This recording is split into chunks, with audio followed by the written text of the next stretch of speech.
Olá, empresários, empresárias, todo o nosso país aqui, grande Brasil.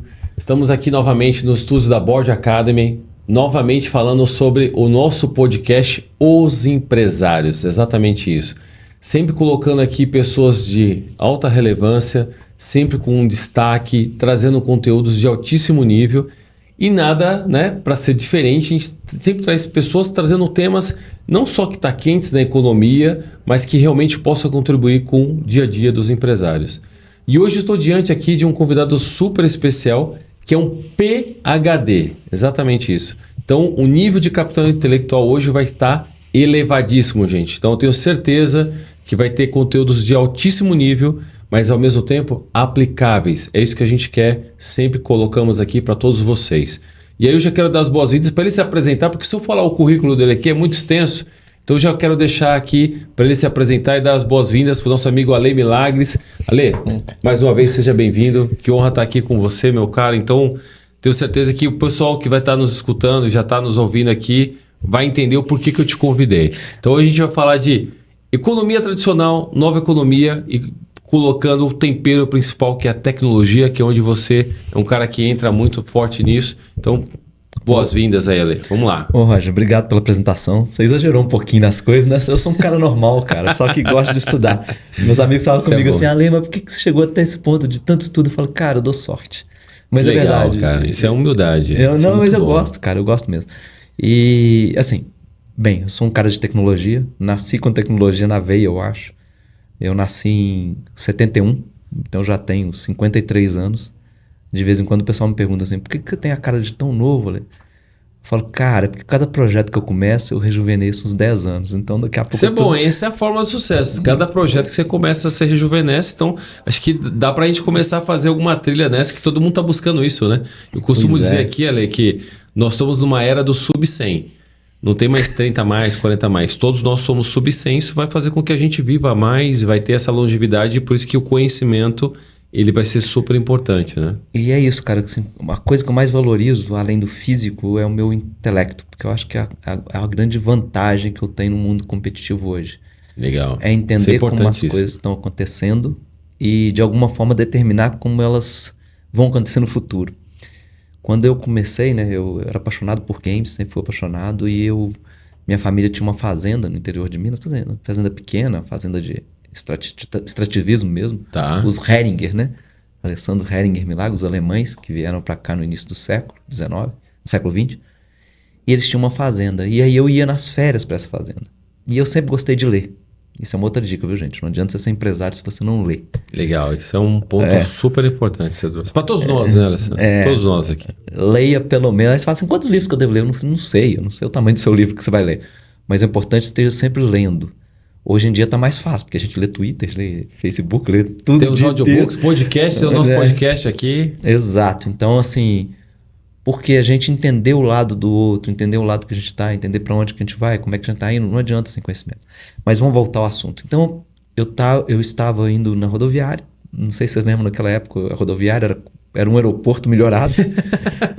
Tinha livrarias, bancas de jornais. Tinha os gibis, aqueles coquetel. Coquetel, né? Que o pessoal comprava ali, caça-palavras. Exatamente. Você entrava no ônibus, o ônibus chacoalhava muito, mas você conseguia ler bastante, né? Então eu comprei um livro, cara, que ensinava que no meio da história era a história de um programador, que ele estava revolucionando o mundo e tinha vários temas. Num desses ele lançar uma nave espacial e ele tinha que programar códigos para fazer a nave subir. Então no meio do livro tinha desafios para você fazer o código. E eu não tinha dinheiro para computador, meu pai não tinha nada, né? Então o que a gente fazia? O que eu fazia? Eu comprei aquele livro, adorei aquele negócio. E aí, nesses códigos, eu ficava emulando. Quando eu voltei de viagem, eu ficava emulando como se eu fosse o computador. O que eu tinha que fazer para aquele código executar. E foi assim durante 2, 3 anos. Você tinha quantos anos nessa época? 13, cara. 13 anos. 1985, você já estava empreendendo, já buscando empreender com 13 anos. Como que você vai desenvolver o negócio? Não era, cara. Eu não pensava em dinheiro, não pensava... Eu só pensava o seguinte, como é que eu posso entrar nessas brincadeiras aqui, dessa lógica? E era uma coisa assim, era tão incrível, sabe? Era como se tivesse caído uma pedra na minha cabeça e falado, cara, é isso. Assim, o pessoal às vezes não acredita, mas eu sou muito eu sou muito religioso, não no sentido de ter uma religião. Não, mas isso é importante, isso é importante. Mas eu tenho muita fé que algo, embora seja um físico, e tudo você tenta explicar, mas tem coisas que a gente não explica. Então eu acho que Deus realmente, ele coloca na cabecinha da gente pra gente, se a gente continuar fazendo coisas boas, transformar o mundo, ele coloca ali pedrinhas que a gente tem que seguir. Legal. E essas pedrinhas vão aparecendo, elas são muito pequenininhas, sabe? Pra fazer sua trilha. E aí, sem querer, você começa a seguir aquela trilha, quando você vê, você já foi naquela trilha, sabe? Então, aos 15 anos, eu tive a minha primeira experiência como empreendedor. Tinha uma locadora perto da minha casa. Eu alugava filmes lá. E o cara chegou pra mim e falou, conversando com os meninos aqui, falaram que você mexe com computador, né? Eu não tinha computador, eu fingia que mexia. Eu mexia numa folha de papel fingindo que era computador. E aí ele falou, faz um sistema pra mim de locadora. E em 2 meses eu fiz o sistema pro cara, com o computador do cara. E aí foi o primeiro sistema que eu fiz e ele me deu, sei lá, um dinheiro pra isso. E aí eu comecei a brincadeira. Falei, cara, isso aqui dá dinheiro. Eu posso ganhar dinheiro. E meu pai na época passava por uma crise financeira muito grande. 86, né? O plano cruzado, que ele era empresário. E foi um plano terrível pro meu pai. Talvez até pior do que o plano Collor, eu acho. Que era o plano... Confisco da... Funaro, né? Acho que o ministro era Funaro. Isso, disso Funaro. O de 86. A época da overnight. Agora a gente foi do túnel do tempo, hein? E meu pai foi terrível esse primeiro plano. Ele era comerciante, foi terrível, terrível. Porque tinha estoque, tinha loja, e o estoque desvalorizava, você comprava o preço e na hora que você ia vender estava mais barato tecnicamente do que você comprou. Então, se você tivesse estoque nessa época, e era uma loja pequena, então não tinha muito crédito, então era difícil vender. E aí as grandes magazines que vendiam a crédito. Depois eu comecei a analisar o que aconteceu naquela época, tentando entender. Meu pai tinha 5ª série, 4ª série, então assim, ele fez muito com o conhecimento que ele tinha. Hoje eu tenho que agradecer a Deus por ele estar aqui até hoje com a gente. Que bom. E sempre vejo ele, e é o meu grande herói. Por ter sido um grande empresário no momento que o Brasil era muito difícil, e não ter tido as ferramentas que eu tive do conhecimento, que ele não teve, coitado. Mas é um cara 10, meu pai é genial. Legal. E é um grande exemplo, né? Então, assim, a gente tem que apoiar por exemplos. Meu primeiro grande exemplo foi meu pai. É isso aí, é isso que eu acredito também, cara. Em matéria de honestidade, em matéria de perspicácia, em matéria de continuar tentando empreender num mundo absurdamente hostil. Louco, né? O pessoal que não entende o que é a inflação de 30%, 40% ao mês, inflação de 300%, 400% ao ano.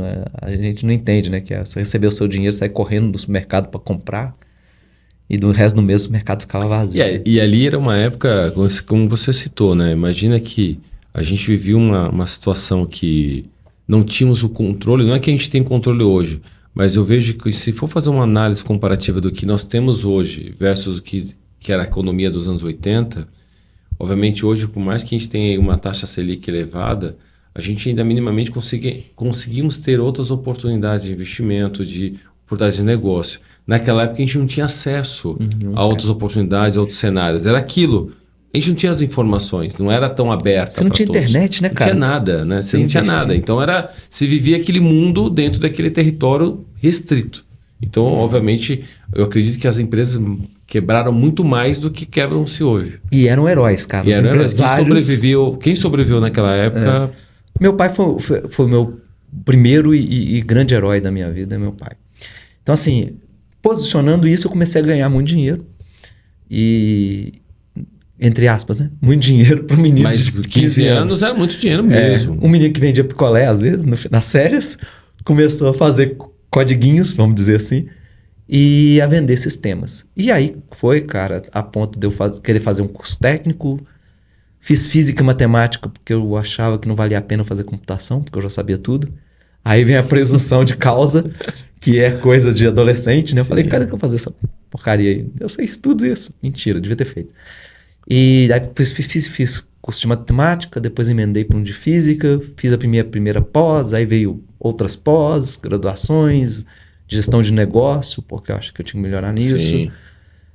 Foi ampliando, né? Você criou uma linha de aprendizagem. Eu nunca tive medo ou receio dos desafios. Então eu lembro que em 95 eu trabalhava numa empresa ou 96, eu trabalhava numa empresa e essa empresa chegou e falou: ô Ale, precisamos de alguém para ir para Santiago para implantar o sistema e transformar ele em sistema espanhol. Eu falei: sem problema. Não, esse é 15 dias, Ale, você tá tranquilo. Eu tinha 23, 24 anos, recém-formado, no segundo curso. Peguei o avião e fui, fiquei lá 6 meses. Minha mãe quase morreu, porque na época, cara, não tinha, de novo, lembra? Internet era nada, não tinha comunicação, no celular estava nascendo. Então, assim, ficava uns 3 meses sem conversar com minha mãe, mesmo estando ali em Santiago. Você fala: pô, mas eles estão ali do lado, né? Na época não era. E a gente encarou o primeiro desafio. Depois fui para os Estados Unidos, um pouco mais à frente também num desafio próximo. Em 2008 veio a minha ideia de fazer um mestrado, consegui fazer um pouco mais à frente. E no final a gente teve o PhD, que foi também transformador. E aí quando a gente fala de os empresários, e assim, não sei se todo empresário passou por isso, mas eu quebrei várias vezes.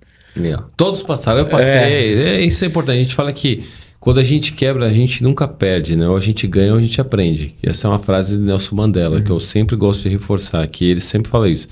Na vida, ou a gente ganha ou a gente aprende.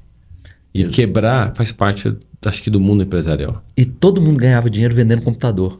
Eu, em 90, sei lá, eu tinha 22 anos, 93 mais ou menos. Quando começou, né? Itautec, começou algumas empresas. Quando abriu o mercado. Isso, lembra que o Collor abriu o mercado. Isso, exatamente. Para pegar peças, estava importando peças, montando seus computadores. Exato, eu era o menino que montava os computadores, que alguém trazia lá do Paraguai as peças. Paraguai. Alguém trazia, sacoleiro, trazia aquele monte de peça. Isso. Samsung NN3, 286, 386, DX4. Chegava esses caras, eu montava o computador. Eu falei: cara, não tem jeito de eu quebrar uma empresa fazendo isso. Eu quebrei, porque eu comprei um lote de monitor que tinha tijolo dentro.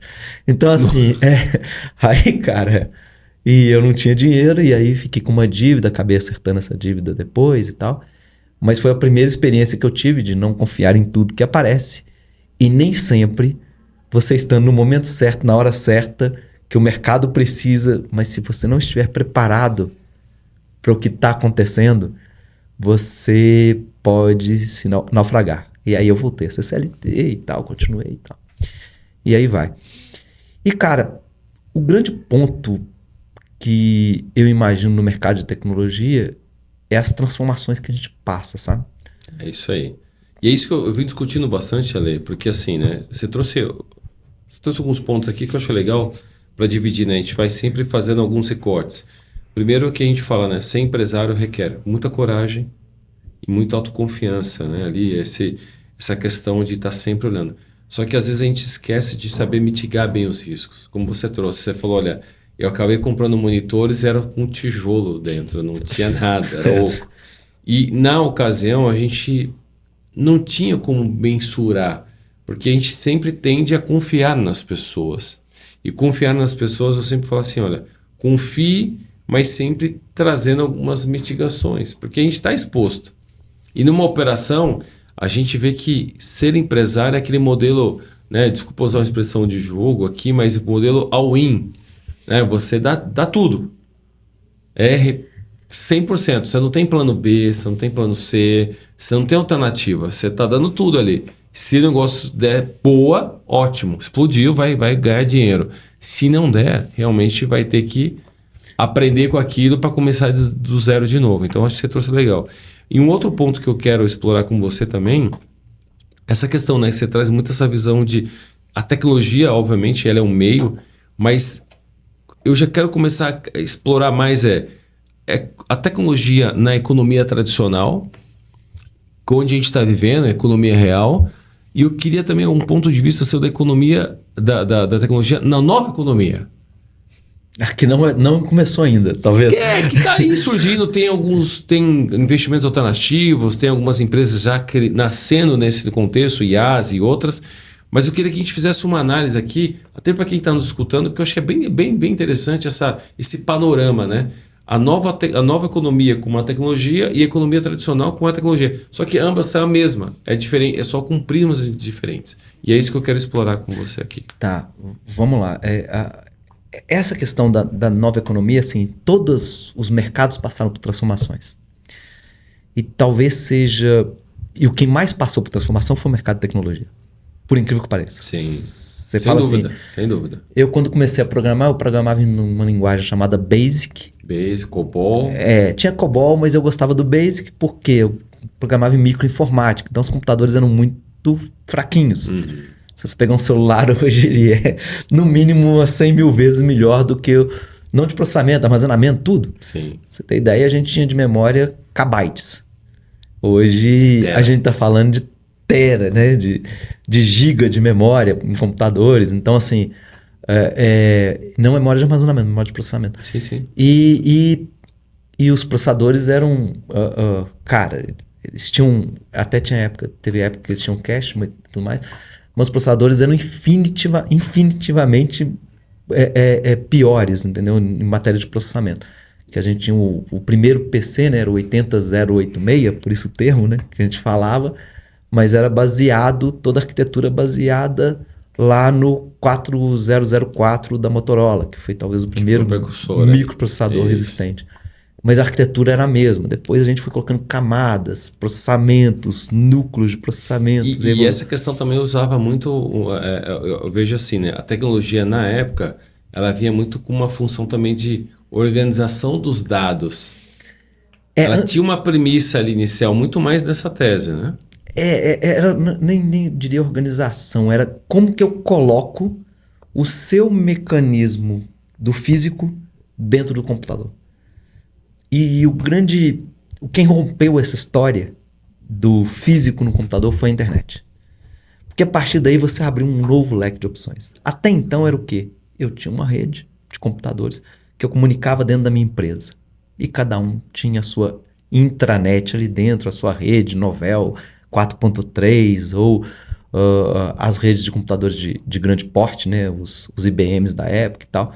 Então eram terminais, entre aspas, ou microcomputadores, que eu mandava ali um documento e depois eu chegava pro meu colega do lado e falava, cara, olha o documento do contrato aí, ele tá aí do seu lado. O e-mail ainda não existia.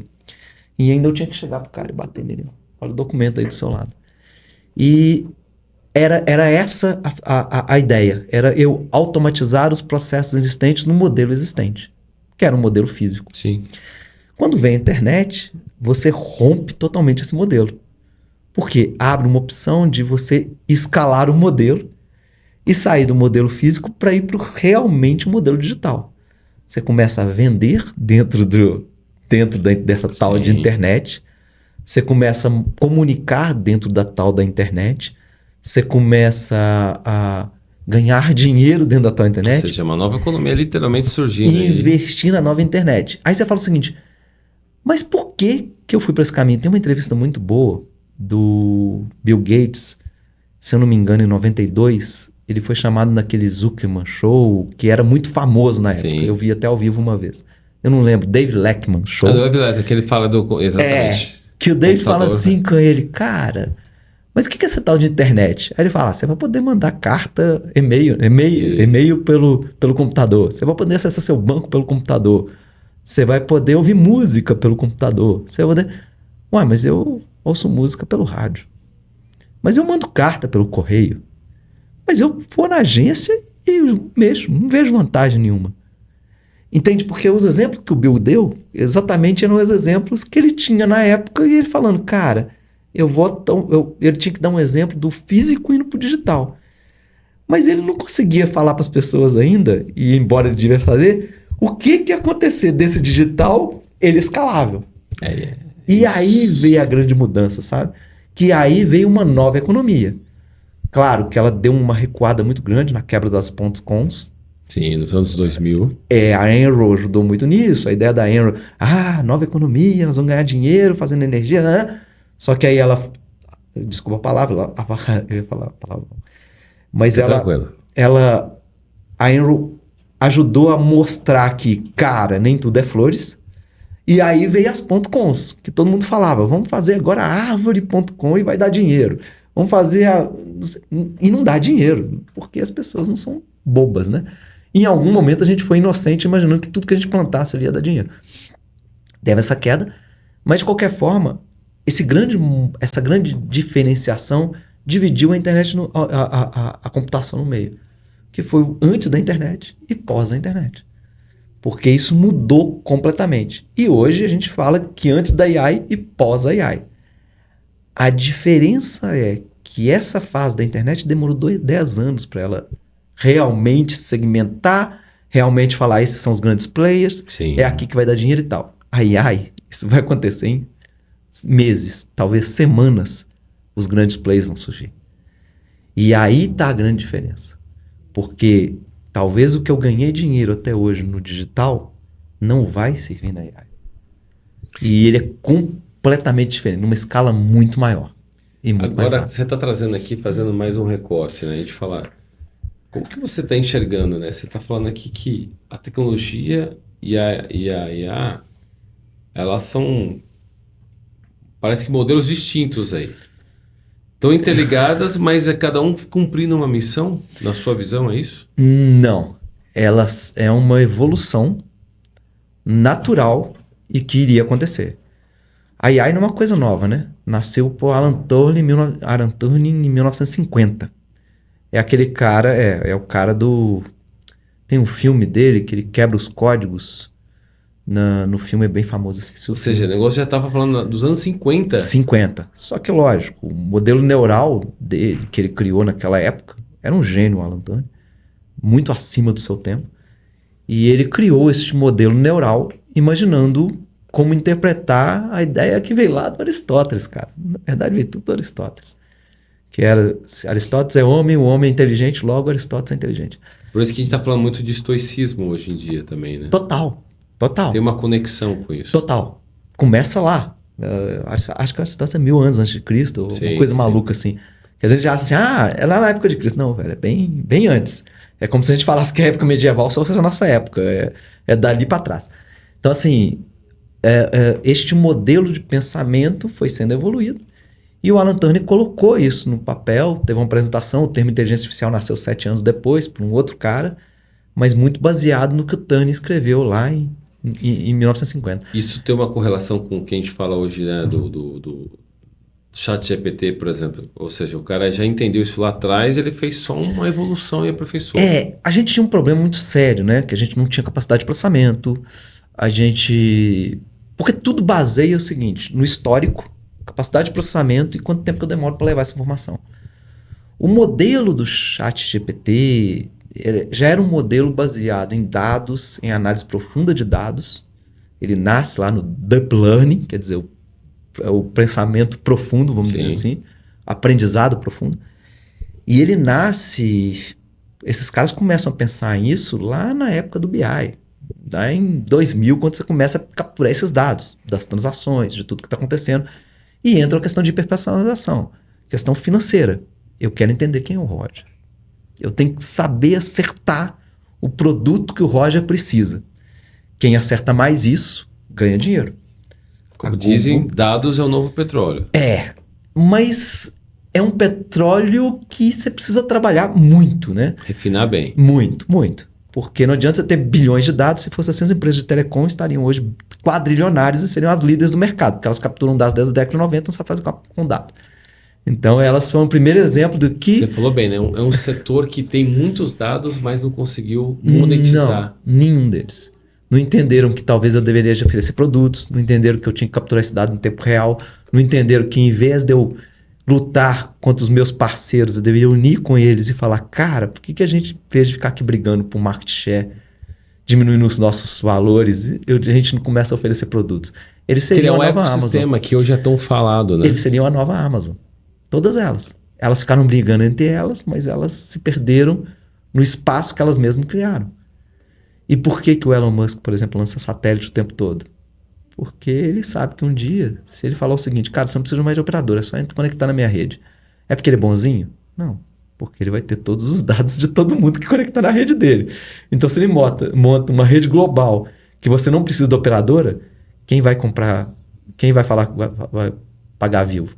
Aí você fala, mas eu tenho que ter confiança nos meus dados. Aí você acha que a Google faz o quê? Quando você abre o Google Maps. Eu sou um cara que trabalha na Google, eu sei o que ela faz, todo mundo sabe. Mas não pode isso. Tá bom. Seja inocente. É isso, cara. Assim, resumindo a história toda, não, amigão, e você está isso. trazendo uma discussão, né? Um tema legal para quem está nos escutando. Eu começo aqui, a levantar um monte de tema, cara. Desculpa. Não, Ale, mas essa é a pegada aqui. Eu acho que, assim, para quem está nos escutando, nos assistindo agora, é exatamente isso que eles querem ver. Porque, assim, a gente está trazendo informações aqui que não estão nas revistas, nos jornais. É informações de bastidores, que é isso que é a riqueza do podcast. E a gente sempre fala que, perdão, hoje os empresários, em maneira geral, a gente sempre busca ter as informações primeiro, porque o que se está no jornal já é notícia de ontem. Ninguém quer ler a notícia de ontem. Ou de um mês atrás. Saiu no jornal tal coisa, gente. Isso aí já era, já não funciona, já não tem o devido valor. Então eu quero saber o ouro, onde que está o ouro? Assim, sabe aquela coisa de... A gente falou da década de 80, né? Na época da Serra Pelada, todo mundo em busca do ouro. Hoje a gente está em busca desse ouro, o Santo Graal, que são como você tangibilizar os seus dados, minerar, produtizar e monetizar. Essa escala, na minha visão, eu queria ouvir a sua opinião. Hoje, dados está para minerar, produtizar e monetizar. Estava até a OpenAI sair. Era assim que você tinha que pensar. Hoje não é mais assim.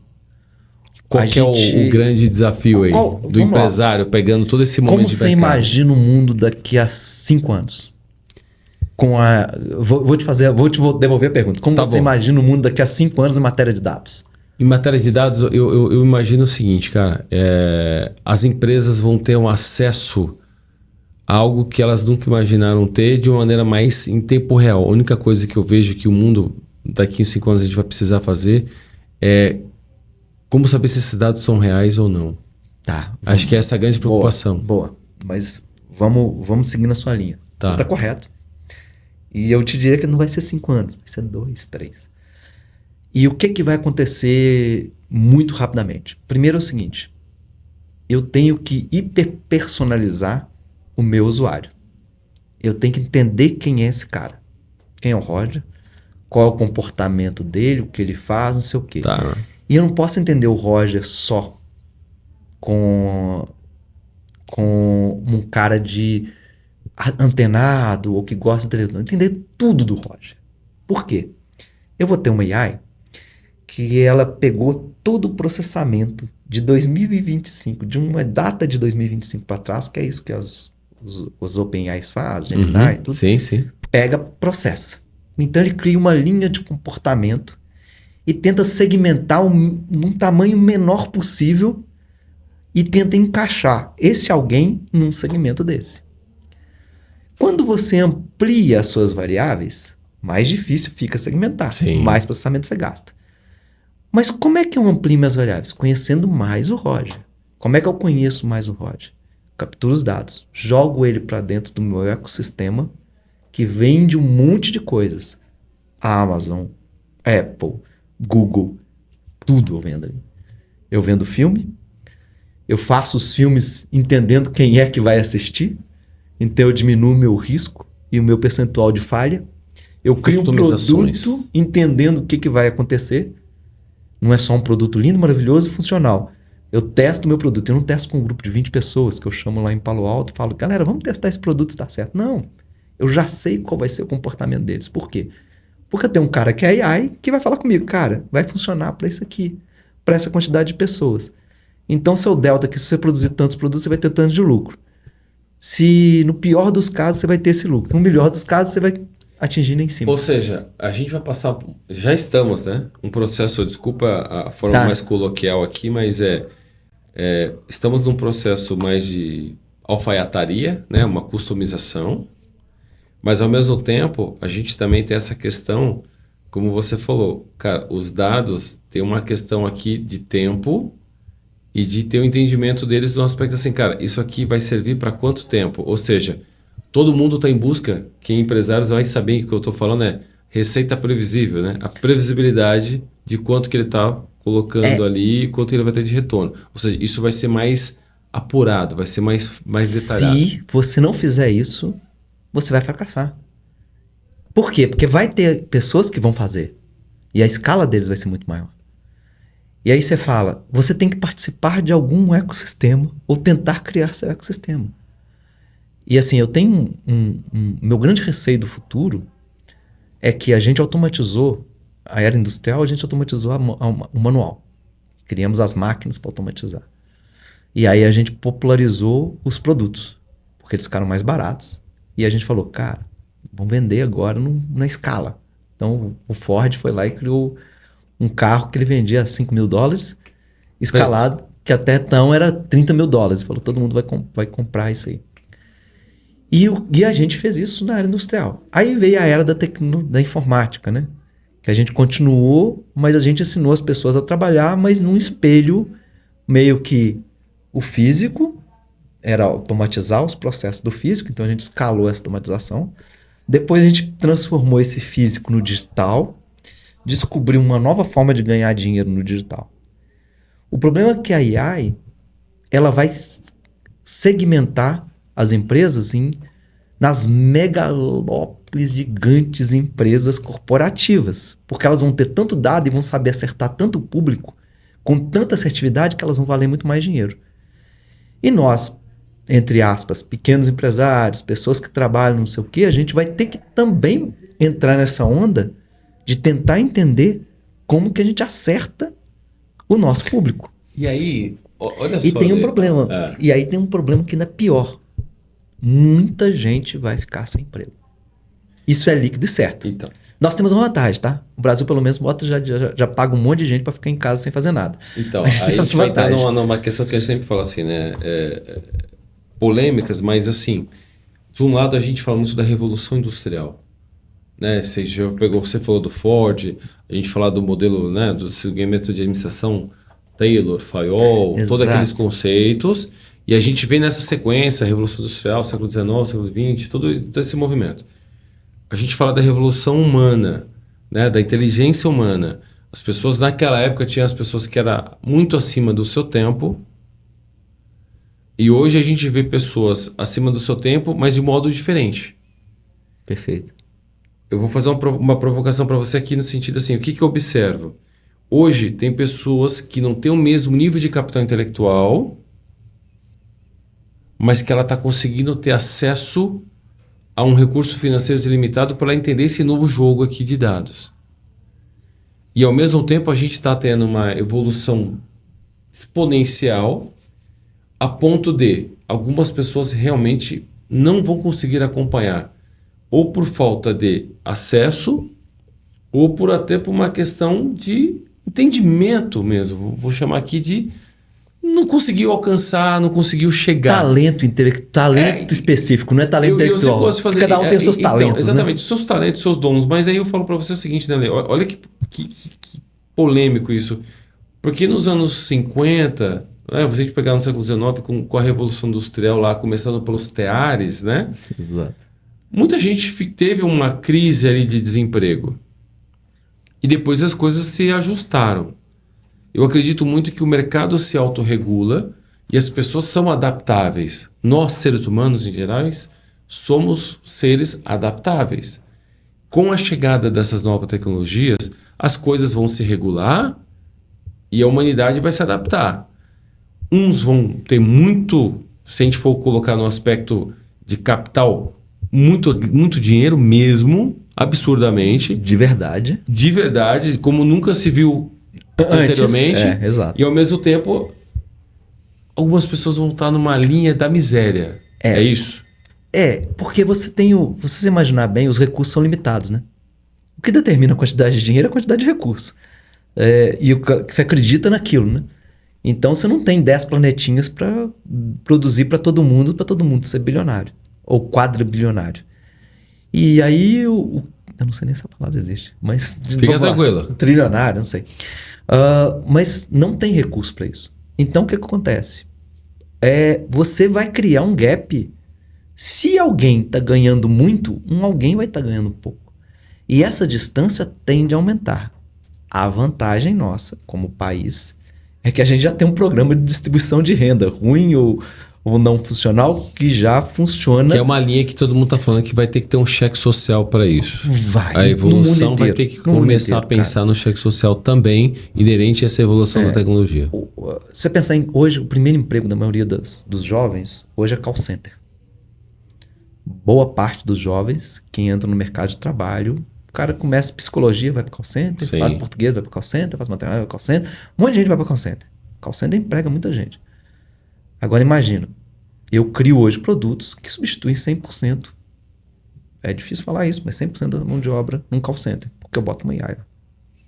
Tem um produto desse na minha linha de produtos, na nova empresa que eu abri. E substitui totalmente. E a vantagem é que o meu robozinho, o meu AI, ele funciona 24/7, todos os dias do ano, 365 dias. Não tem Natal, não tem Réveillon, não tem Ano Novo, não tem festa de família, não fica Você doente. acredita que, como o pessoal fala, né? Você trouxe aí, né? Você falou que é uma empresa que vai fazer toda essa revolução dentro de um segmento que emprega muitas pessoas. Você acredita que a próxima onda, que o pessoal já está falando aí nos bastidores, que são as casas de aposta, que a próxima unicórnio é de uma pessoa? No segmento dela de uma pessoa.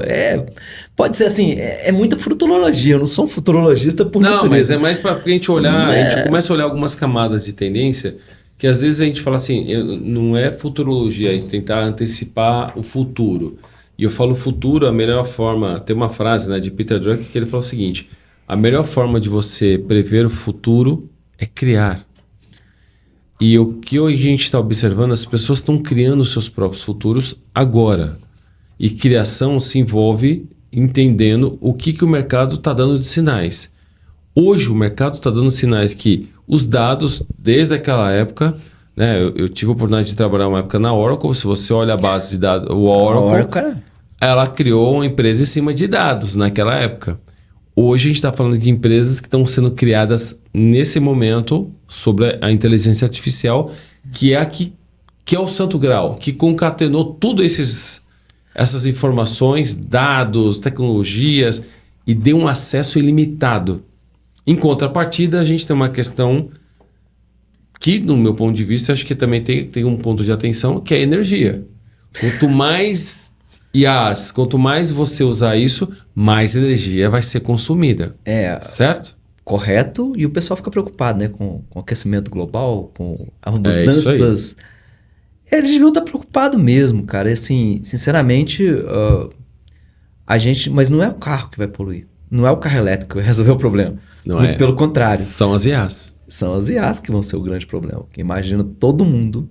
E hoje as empresas de IA, elas dão prejuízo. Quer dizer, a IA vem com uma solução, mas ela está causando um transtorno global para a humanidade e para o meio ambiente.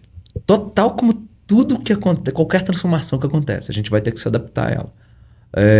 Se você pensar bem, você já ouviu falar do conceito quântico? Computador quântico. Na minha época, quântico era bruxaria, tá? Quando eu fiz física. Era coisa que ninguém acreditava e falava assim, não, cara, a gente não sabe o que é isso, mas isso aqui... E hoje já tem teses melhoradas, o que é quântico e tal, e a gente começa a emular o quântico. Mas um computador quântico real... Que é a nova tendência de mercado. Mas vai demorar muito tempo, na minha opinião. Aí é diferente da AI. Porque o conceito quântico, a gente não conseguiu nem colocar ele numa fórmula que a gente entenda, a gente emula. E quando a gente entra por esse caminho, o computador quântico, um Itaipu para ele funcionar ali durante um período, cara. É uma coisa de louco. Você tem que... É a menor partícula existencial que a gente até pouco tempo atrás não sabia da existência dela. A gente só achava que era um comportamento. E assim, o quântico é incrível, né, cara? Porque se você pensar em... Qual é o conceito? Agora eu vou entrar em outra coisa. Não, só para o pessoal entender a profundidade disso. Quando a gente fala de quântico, a gente está falando de um bit. Um bit é o conceito lá do transistor, né? 0 e 1. Então isso vira um byte, que é um conjunto de 8 desses. E o computador baseou nisso, na ideia do Thor, das válvulas ligadas e desligadas, e elas tinham operações simples. Tá. Que era soma e subtração. Lembra da tese do Aristóteles? Uhum. Então ali você usava OR, XOR e os operadores, né? Se ele é igual, se ele não é igual, mais, menos e tal. Então você coloca isso em pilha. Configurava isso. Você coloca isso em pilha e ele vai fazendo. E é a substituição do X pelo Y, 0 e 1. Então você configura isso Conceito tudo. Conceito binário. É total. Tá. Então nasceu ali. Então um conjunto de... É possível hoje fisicamente um objeto ele ser ou 1 ou 0.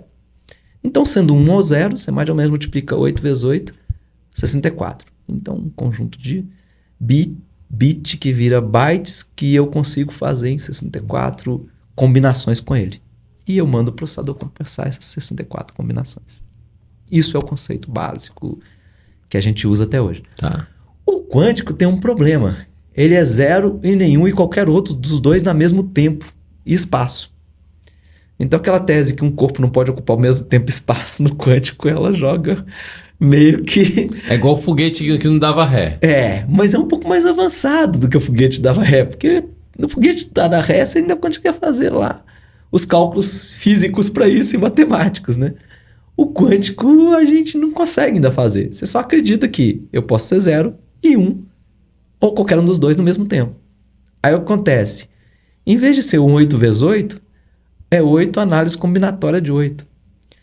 Então aí, em vez de processar aquilo vai para uma outra cadeia de números, com algumas... Ou seja, é um algo infinito. E como que funciona o raciocínio quântico? Ele é tão rápido, mas tão rápido que é o seguinte. Hoje o conceito é... eu dou uma somatória e ele me dá uma resposta, igual a gente raciocina. O conceito quântico é o contrário. Cara, eu tenho todos os números do infinito. Qual que serve para esta... Resumindo, tá? Sim. Isso super didaticamente. Qual o conceito que serve para essa fórmula aqui? E ele gasta o mesmo tempo com qualquer fórmula que você colocar. Não importa se ela tem bilhões de variáveis. Esse é o nível que a gente vai alcançar. Mas quanto mais eu estudo quântico, mais eu vejo quanto a gente está longe do quântico. Então... Mas isso trazendo para uma economia real, que a gente vive ainda hoje, o modelo, desculpa a expressão, a gente fala do Matrix, pílula vermelha e pílula azul, né? Como eu falei no início, a economia tradicional e a nova economia. A IA, ela atua nas duas. Como que vai ser, na sua visão, claro que a gente está falando de futurologia, mas se você pudesse desenhar algo, o modelo de negócio dentro do mundo quântico? Cara, vamos lá. Você sabe o que seria? Seguinte, imagina você acordar 10 horas no sábado, e aí toca a campainha, às 10h05. 10h05. O cara toca e fala: oi, tudo bem, seu Roger? Tudo bem. Eu trouxe o café do senhor. Aí você fala assim: cara, mas eu não pedi meu café. Não, mas ele tá aqui embaixo. É um café, um pão na chapa e uma banana. Não, mas eu não pedi. Ah, mas tá aqui isso. Se você não pedir, eu vou vender para outro. Não, pode subir, me dá o café. É isso. É um troço tão assertivo que eu vou chegar pro meu cliente e falar assim: eu dou 99% de chance do Roger querer, às 10h05, um café com pão na chapa e com a banana. E eu dou 99,7% de chance dele querer. Aí você fala... Caramba. Aí você fala assim: por que eu vou investir o meu dinheiro no marketing se eu sei que o Roger vai querer 99,7% de chance? Onde o que o marketing gasta 8 hoje, 9, 10, 12, depende do marketing que você faz. E aí que eu quero entrar. Cara, isso que você trouxe é muito forte. É muito forte. Gente, você vê, né, que no mundo empresarial a gente está sempre atento ao próximo movimento, né? Existe até não sei se é real, ou, enfim, que tem lá um grande embarcador, Onassis, né? Que uma vez uma repórter virou e falou assim para ele: como que você conseguiu alcançar um estágio de ter tanto dinheiro, né, fazendo esse trabalho? Como que você começou com uma pessoa de uma classe super simples e hoje chegar nesse patamar? E ele falou a seguinte frase, falou assim: tá vendo aquela lâmpada ali em cima? Ela... vi. Ele falou assim: então, eu vi primeiro. Eu acho que traduz muito no que você está trazendo aqui. Mas aí agora, trazendo uma outra provocação. Mas deu pra você entender? Aqui. Não, tá claríssimo. Para quem está escutando, gente, eu lembro que eu falei, isso aqui é uma discussão que eu tenho certeza que daqui 10 anos a gente vai ouvir esse podcast, vai ver esse podcast com uma outra percepção. Fala: nossa, foi falado lá. Eu não vou falar nem em 10, eu vou falar aqui em 2027. 2027, a gente vai estar falando disso aqui. Mas já vai com... Lembra que a gente comentou, trouxe esse tema. E aí eu quero trazer uma outra provocação aqui que eu achei bem interessante que você trouxe, que é essa questão do marketing. Hoje a gente fala muito dentro do mundo empresarial, né? O marketing ele veio fazendo... É uma ferramenta muito importante para o crescimento das empresas. As empresas hoje, elas cresceram muito baseado no marketing. E aí, até tem algumas expressões no mercado que assim, hoje você prefere ser dono do McDonald's ou do Madeiro, do Pizza Hut ou da Pizzaria Brás, né? Porque uma tem uma conotação de um marketing agressivo globalmente, outra tem um conceito de um produto muito avançado, muito melhor, mas não tem um marketing exponencial. Como que você está enxergando esses próximos movimentos do marketing, seja dentro das pequenas e médias empresas ou até em grandes corporações aí? Como que você... O desdobramento do marketing que até então a gente está olhando aqui no digital, mas também tem desse da economia tradicional. O marketing, cara, assim, ele foi muito importante para a tecnologia. Quem puxou a gente para os dados, puxou a gente e criou esses novos modelos, principalmente da parte digital, foi o marketing e a galera disruptiva do marketing que apoiava a gente. O cara de TI, geralmente, ele fala o seguinte, cara, pede para fazer, o que você precisa que eu faça? O marketing deu o passo. O marketing falou, se a gente conseguisse fazer isso, aí a gente fez. O marketing era mais provocativo. E ele ajudou muito a gente nessa evolução. O problema é que o marketing ainda está se baseando nos conceitos de 1950, que lá, quando surgiu a televisão, que falaram assim, cara, a gente tem que colocar no meio para pagar essa troça aqui que é caro, a gente tem que colocar no meio dos filmes aqui umas publicidades, igual a gente vende na revista, no meio dos... Vendeu anúncio. Vendeu os anúncios aqui. Então vamos fazer, como é que a gente faz? Aí ele é bem baseado naquilo. E ele foi só mudando o meio, a mensagem, tinha até um podcast meio mensagem, que eu gostava muito. Sim. Foi só mudando o meio a mensagem, foi só acelerando isso. E a gente chegou no ponto que a gente chegou. E aí, alguma hora, algumas pessoas falaram, vamos capturar dados, a gente não sabe o que vai fazer, mas vamos continuar capturando. E o que acontece? O futuro do marketing, se ele for as palestras que eu vejo hoje, ele não tem futuro. O futuro do marketing... Não, vamos lá, reforça essa frase aqui que é importante. Gente, aqui é uma provocação. O futuro do marketing é não ter futuro. Por quê?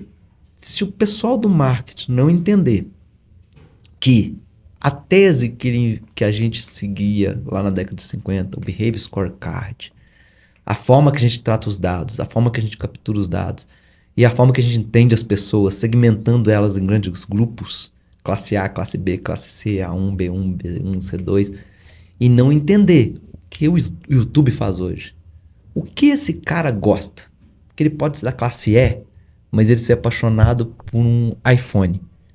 Esse cara vai trabalhar e vai pegar um iPhone em 20 prestações. A Apple não menospreza esse cara.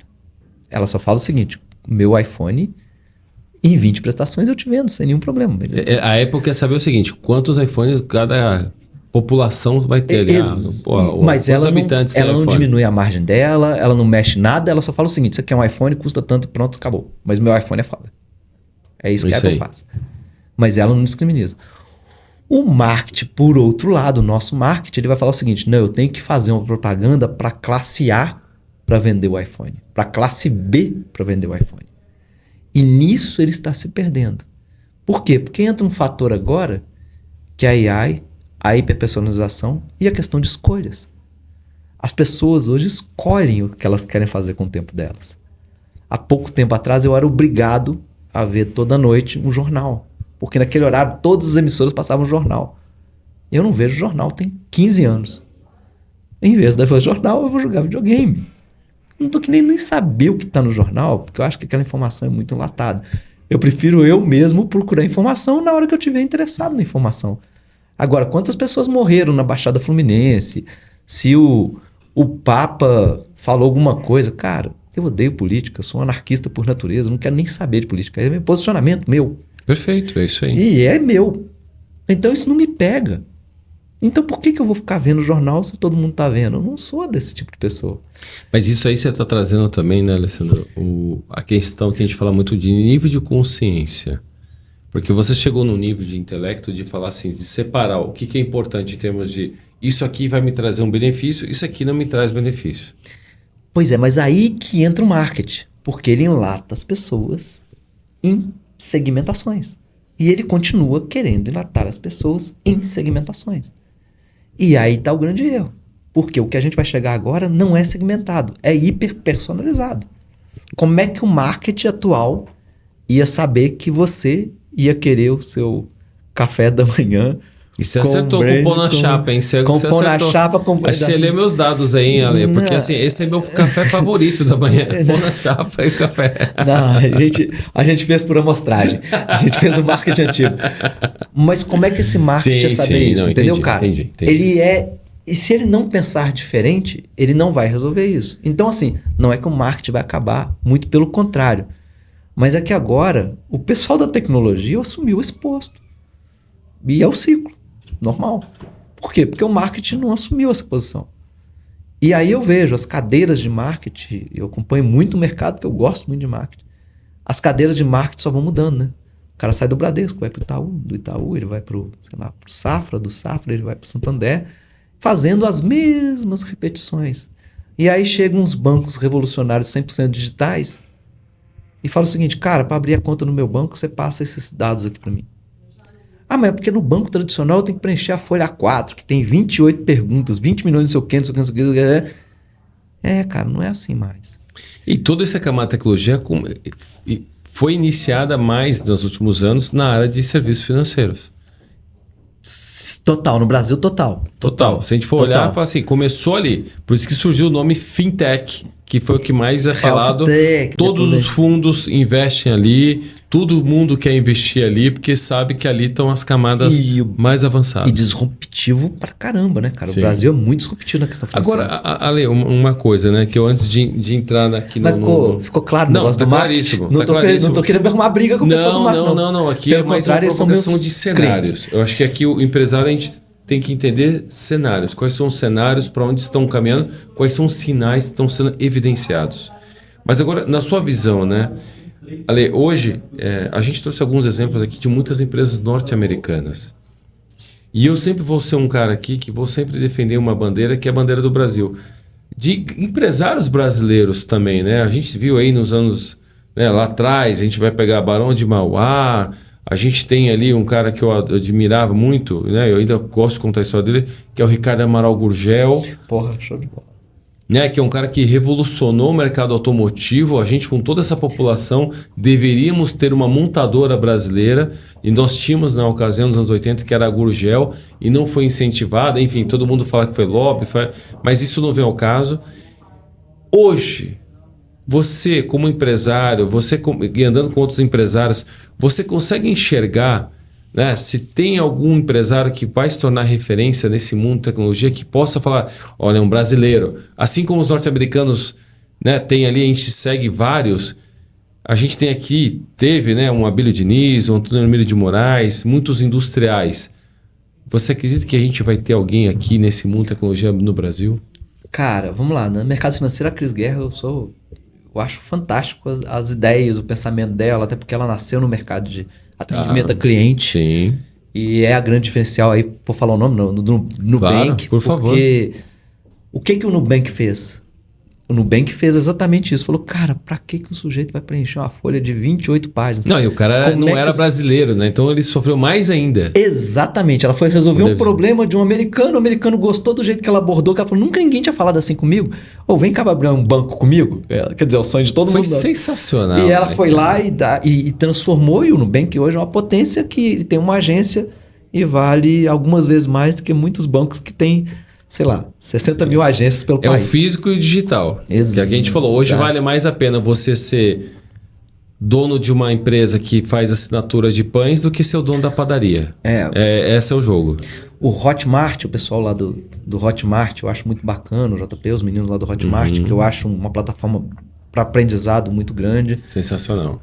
O mercado tem o pessoal da Anima, eu acompanho muito o pessoal da Anima que está tentando revolucionar muito. Tem um puta CTO lá, que ele era CTO, é um amigo pessoal, o Bruno Machado. É um cara fantástico, inclusive tem um livro dele que ele escreveu agora, que depois vocês podem procurar, Bruno Machado. É um livro... Qual que é o nome do livro? Você lembra? Não lembro o livro. Não, depois a gente vai botar na descrição. Eu posso te mandar na descrição do livro. Legal. Isso é importante. Vendido. Então, assim, você vê que está surgindo novos empresários que vão se tornar referências. Porque hoje, se a gente chega e fala para qualquer da geração milênio, geração Z, quem são as suas referências empresariais? Assim, eu vejo o que está acontecendo, mas é muito mais fácil, muito mais difícil para o brasileiro se tornar esse ponto de referência global. Por quê? Porque as informações cada vez mais ficam nas empresas globais. E o prisma está mudando, né? Porque até pouco tempo atrás eu não conhecia nenhuma empresa da China. Eu morei na China há alguns anos. E assim, na China, por incrível que pareça, é muito fácil as coisas. Entre aspas. Fácil. O acesso, né? Você está falando. Fácil no sentido assim, de você acessar grandes cabeças, grandes recursos financeiros. Grandes tudo, cara, porque tudo é grande. Tudo que você vai fazer lá, o teste, o só POC, é gigante, porque é um país de 1,4 bilhões de pessoas, né? Sim. Então, assim, é muito mais fácil, 1,2 bilhões, se não me engano. E são mega cidades, uma população que está emergindo, tecnologia emergente, o governo obriga a determinadas coisas. Então, por exemplo, você cria uma empresa maravilhosa de comunicação, o WeChat. Aí o governo fala, beleza, agora todos os bancos da China têm que fazer transferência pelo chat. Aí se o banco fala assim, eu não quero fazer transferência pelo chat. Não, tem opção. O seu banco faz transferência pelo chat. Mas eu não quero. Não tem opção. Não. É isso. E aí não é o mesmo modelo que o americano, que o resto do mundo. Democracia. E é uma pseudo-democracia que não é uma democracia. Então, assim, é muito mais fácil, porque ele determina, ele já sabe que aquela empresa vai dar certo, porque ela tem 1,4 bilhões de usuários. A brincadeira ali é diferente.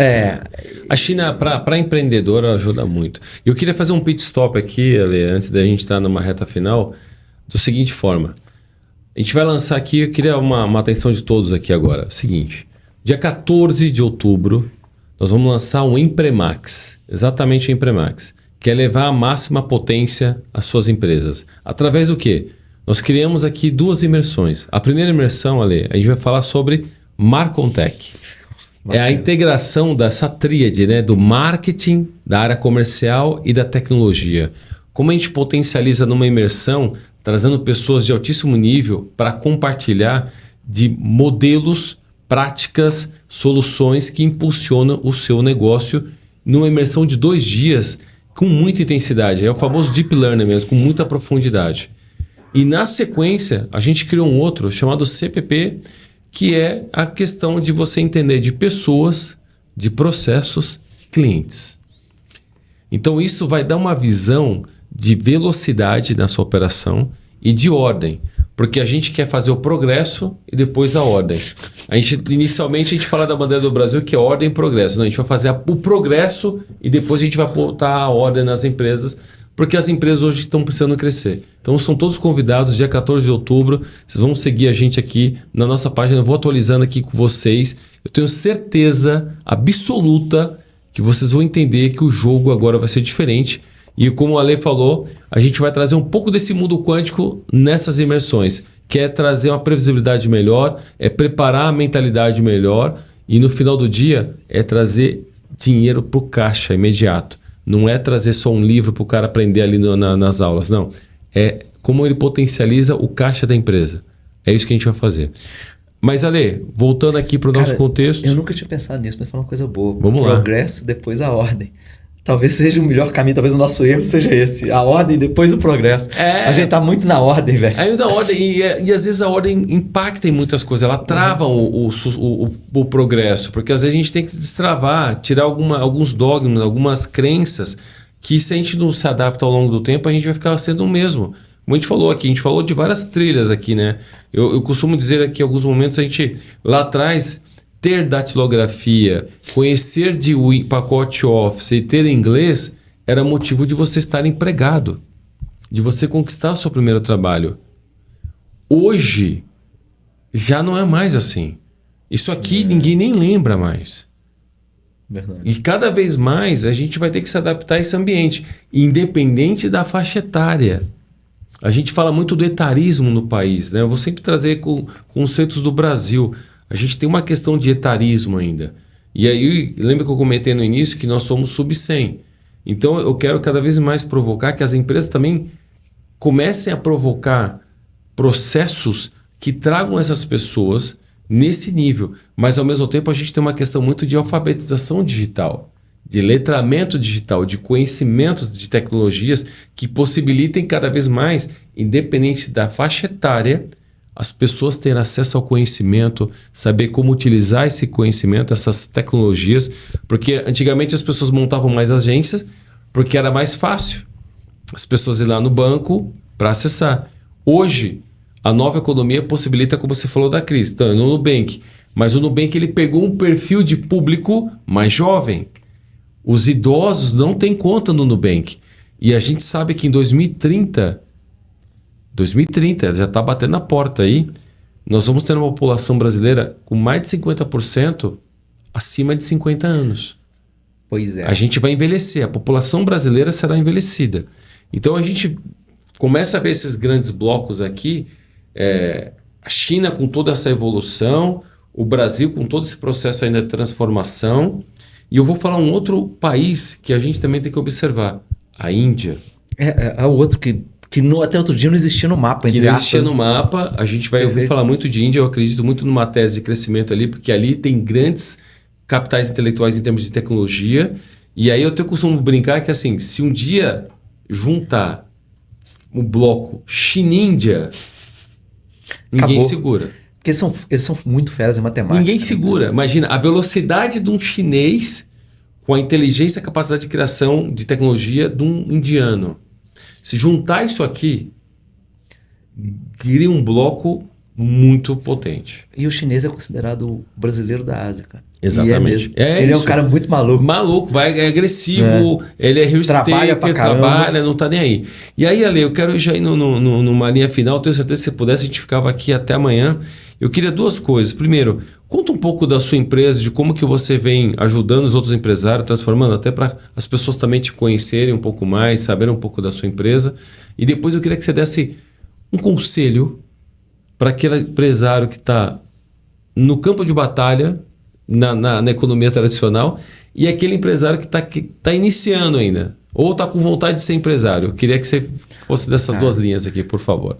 Vamos lá. Primeiro, a minha empresa, a Byte by Byte, é uma empresa que a gente abriu tem 2 meses, mais ou menos. E essa empresa, a ideia é eu criar esse modelo de hiperpersonalização.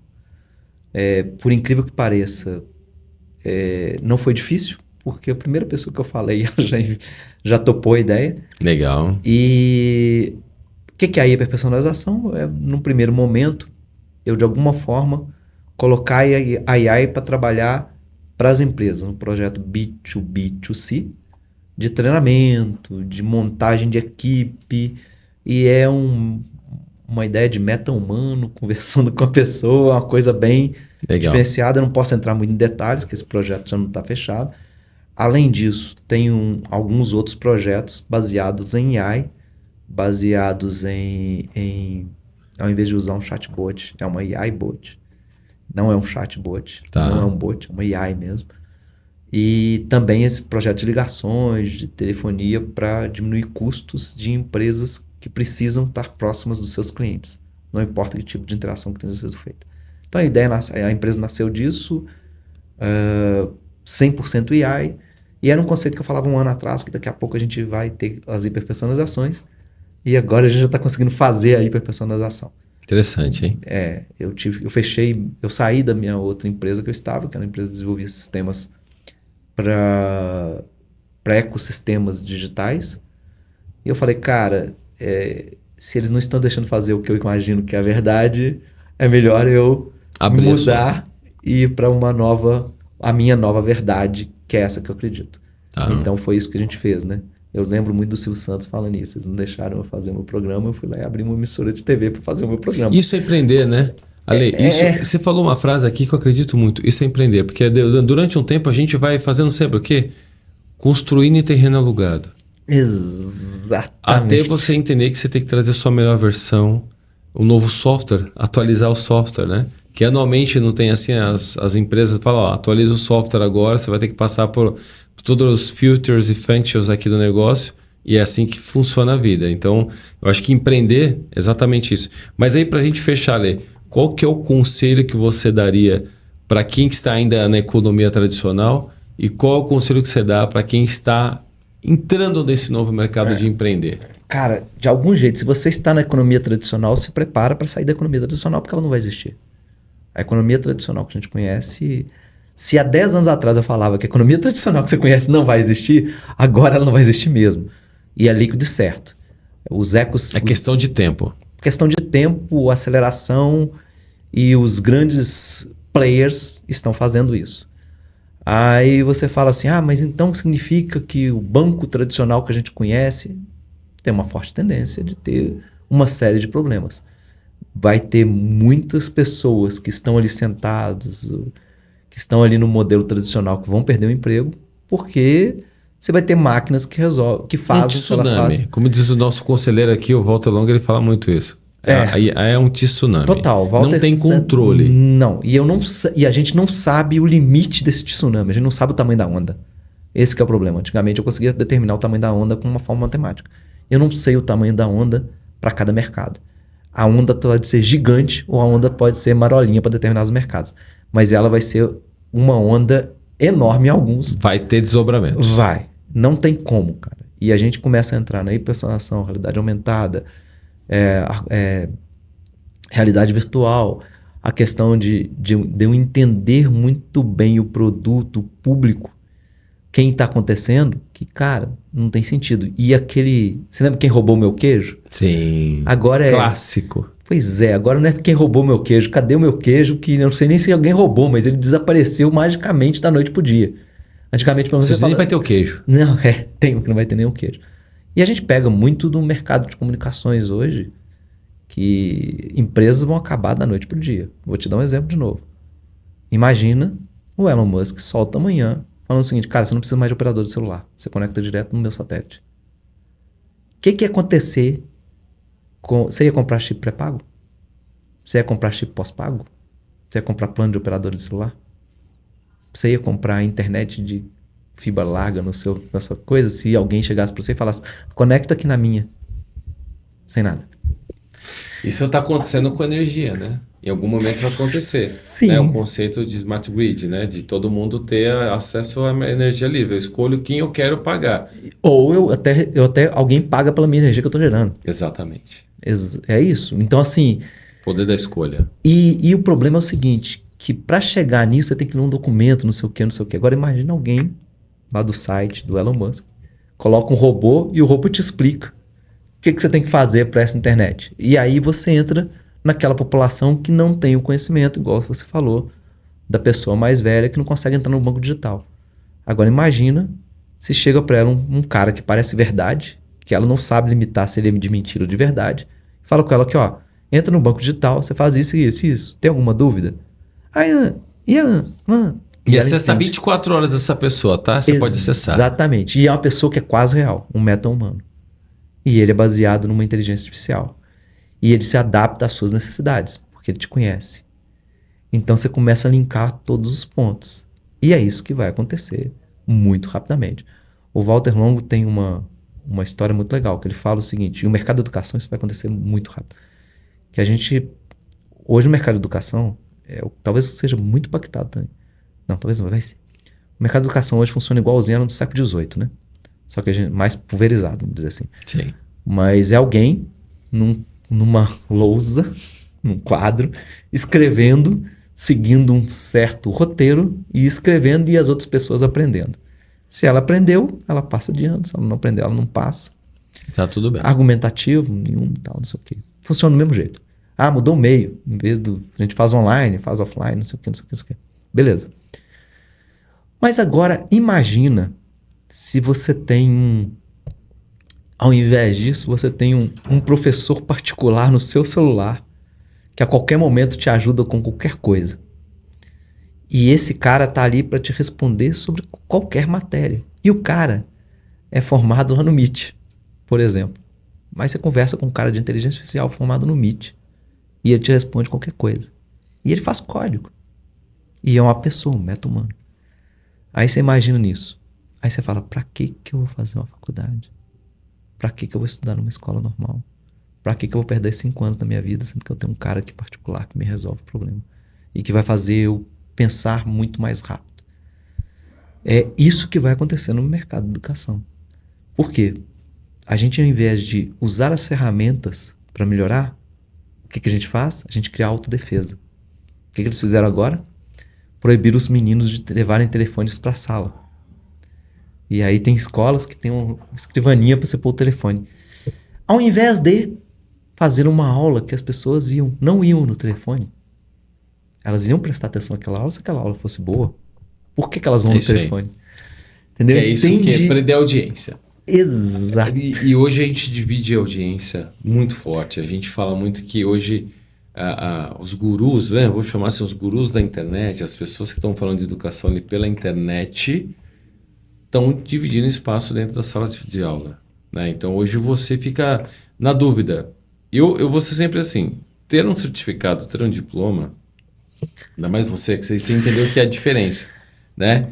Ter um certificado, um diploma te levou a alguns patamares, te abriu algumas caixas de ferramenta internamente, que às vezes esse seu assistente não ia conseguir te abrir. Nunca, imagino que não. É isso. Com certeza. Então, eu acho que assim, a melhor forma é você ter esse formato, vamos chamar de híbrido, você ter os dois. Mas isso é para todo mundo?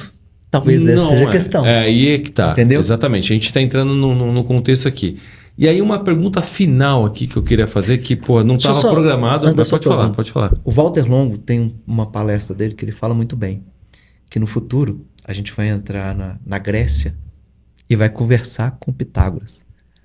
E o menino nunca mais vai esquecer, porque ele vai entrar lá na Grécia, vai conversar com o feirante vai falar, o Pitágoras está lá em cima dando uma aula.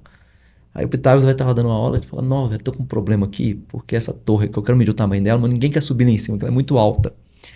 Mas eu imaginei aqui que se eu fizer aqui um triângulo equilátero com um ângulo de 90 graus, talvez eu consiga criar uma fórmula. Pensei aqui.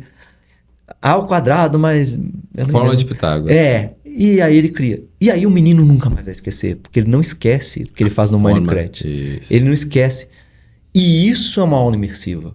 E aí o professor entraria para falar, tá vendo como é que Pitágoras descobriu isso? Mas o menino conversaria com Pitágoras. Aí você tira o celular, que é onde o meio do cara entrar no metaverso para conversar com Pitágoras. Você imagina o que a gente está fazendo? Você está ensinando os meninos a irem para o outro caminho, sendo que deveria fazer os dois caminhos se conectarem. E a gente usar a ferramenta é mais ou menos igual se você chegasse no século XVIII e falava, beleza galera, eu vou dar aula aqui, mas ninguém pode pegar esse lápis aí não, porque ele é coisa do demônio. Não escreve com lápis não. Você tem que tudo ir direto para sua cabeça, porque senão... é demônio. Não pode ter lápis e caderno na sala de aula. É isso. Pode ir na sua... Não, mas é um processo, de novo, né, de nível de consciência e, de novo, de adaptabilidade. Eu sei que são temas de alta voltagem, complexidade, polêmicos, mas uma coisa que eu queria discutir com você, que eu pensei aqui agora, eu acho legal para quem está nos escutando, nos assistindo também. Você fez lá todo o seu processo de doutorado lá no MIT, que é todo esse processo que são para poucos, né? Um percentual mínimo da população consegue ter esse acesso. Na sua visão, Ale, qual foi o grande ponto que você pôde falar assim, cara, o MIT me trouxe isso de diferente de qualquer outra instituição, de tudo que você aprendeu? Cara, o que foi o ápice? Eu gosto de usar muito a expressão do santo grau do conhecimento dentro do MIT. Para você, o que foi? Cara, a forma que esses caras aplicam com a gente. Você chega lá, o Reeds lá da Netflix, ele chega pra você e fala o seguinte, velho, eu montei a Netflix assim, imaginava esse era o problema, não sei o que, ele te dá uma explanagem. Você chegou a ter acesso com essas cabeças? Tive. Com o Johnny Ive, não sei o que, Johnny Ive, só pra saber, explica quem que é Johnny Ive. Sir Johnny Ive, se existe isso aqui hoje, foi ele que criou. Ele criou, porque na verdade ele criou primeiro, foi acho que é o Mac laranjinha, verdinho, lá na década de 90. Quando o Steve Jobs voltou para a Apple, eles faziam um PC, a Apple já fez IBM PC, e a Apple estava quebrada, porque ela era simplesmente, era uma Dell piorada, vamos dizer assim, uma empresa chata, e ele chega no filme, tem essa cena, mas ele falou que é mais ou menos real, que não é daquele jeito, né? Não é tão linear assim.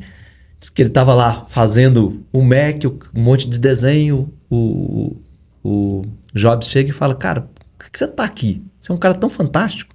Mas isso não foi na primeira vez que eles conheceram, eles conversaram muito sobre isso. Aí ele fala, eu tô aqui por sua causa. Porque você falou que a gente ia criar produtos para as pessoas que não imaginam que esse produto tem que existir ainda.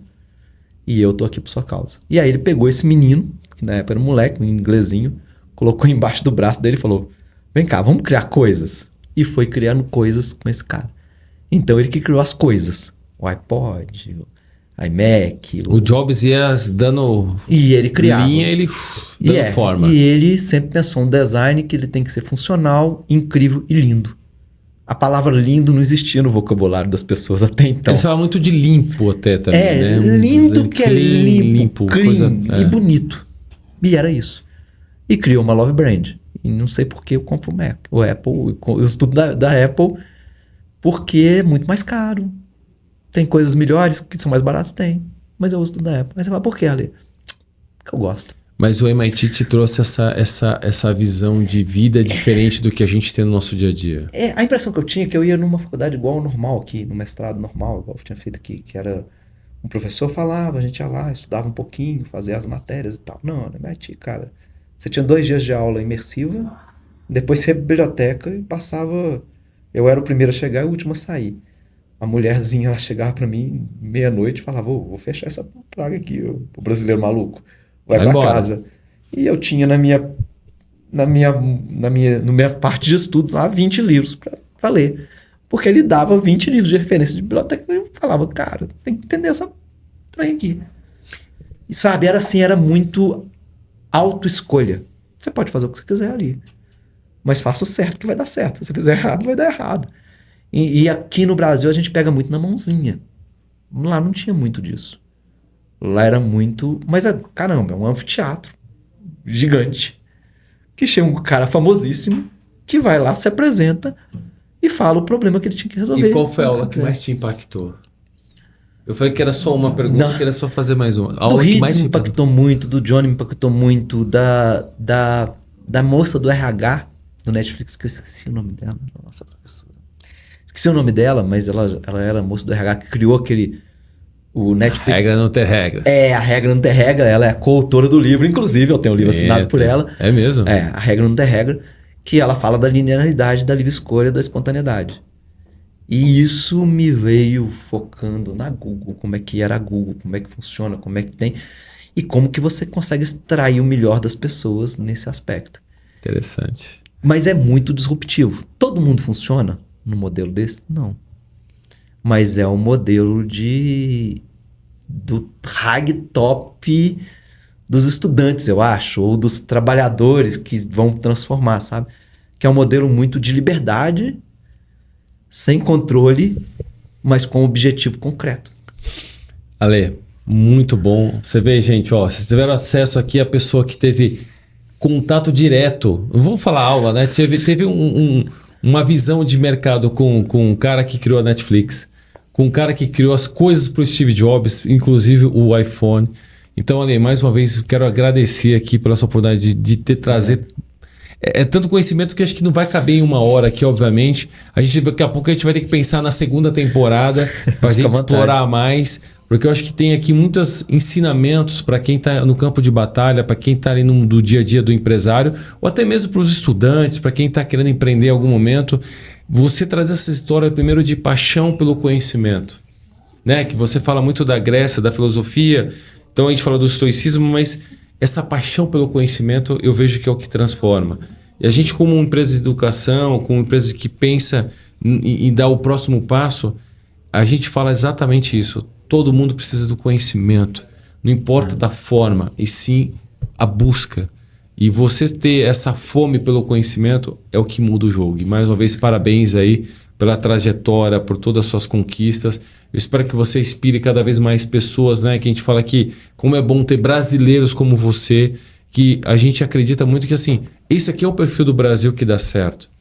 Esse é o perfil do Brasil que a gente tem que olhar para as crianças e falar assim, cara, olha o que ele fez, olha de onde ele saiu, olha o que ele está construindo, olha o que ele já entregou, para onde ele foi buscar, criou uma empresa que vai mexendo com todos esses dados, mas ao mesmo tempo não perdeu a essência de valorizar os seus pais. Então, mais uma vez, quero agradecer aqui em nome da Board Academy, do Ibrahim, que a gente tem aqui dentro do nosso podcast, os empresários, como é bom receber pessoas como você. Cara, Parabéns. Eu que agradeço, Roger. Muito obrigado. Tamo junto sempre mais aí, uma se vez. precisar, estamos sempre aí. Com certeza eu vou te chamar mais vezes. Pode chamar, cara. Um grande abraço.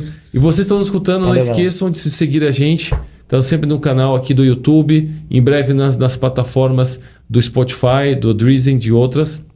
E o que eu quero provocar vocês é: sigam a gente. Tenho certeza que vocês vão ter sempre conteúdos de altíssimo nível. Chega de ler jornal de ontem ou de ouvir notícias passadas. Aqui é tempo real, informação real e aplicável. Um grande abraço. Até breve.